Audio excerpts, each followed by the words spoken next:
தங்க காசு பரிசு வென்ற விவசாயி மகள். 1 கிலோமீட்டர் நீண்ட மெகா கோலப் போட்டி. 200 பெண்கள் உற்சாகமாக கலந்து கொண்ட போட்டியில் வெள்ளிக்காசு குத்துவிளக்கையும் பரிசாக தட்டிச் சென்ற பெண்கள். சிவகங்கை மாவட்டம் தேவக்கோட்டை 10வது வார்டு ராம்நகர் பூங்கா பகுதியில் திராவிட பொங்கல் விழா கலைப்போட்டிகளில் பெண்களுக்கான கோலப்போட்டி நடைபெற்றது.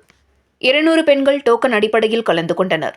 சுமார் 1 கிலோமீட்டர் தூரம் சாலையில் அவர்களுக்கான இடம் ஒதுக்கப்பட்டு பிற்பகல் 3 மணி முதல் 4-5 மணி வரை நேரம் ஒதுக்கப்பட்டது.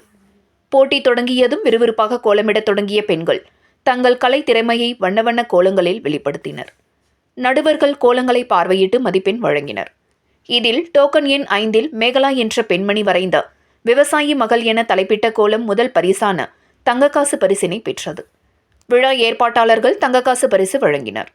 2வது பரிசு வெள்ளிக்காசு ஜனனி என்ற பெண்ணும், 3வது பரிசு குத்துவிளக்கு கற்பகம் என்ற பெண்ணிற்கும் வழங்கப்பட்டது.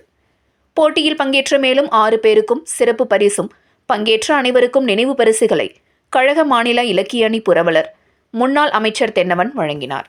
மாவட்ட கழக இலக்கிய அணி தலைவர் சேவியர் வரவேற்புரை நிகழ்த்தினார்.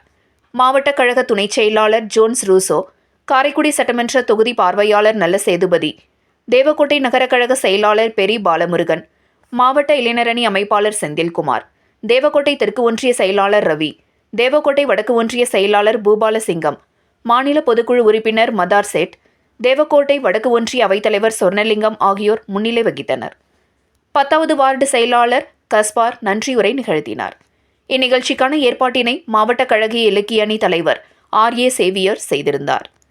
கட்டைக்கால் மனிதன், பலூனுக்குள் புகுந்து நடனம் என கலை நிகழ்ச்சிகளையும் பார்வையாளர்கள் ரசித்தனர்.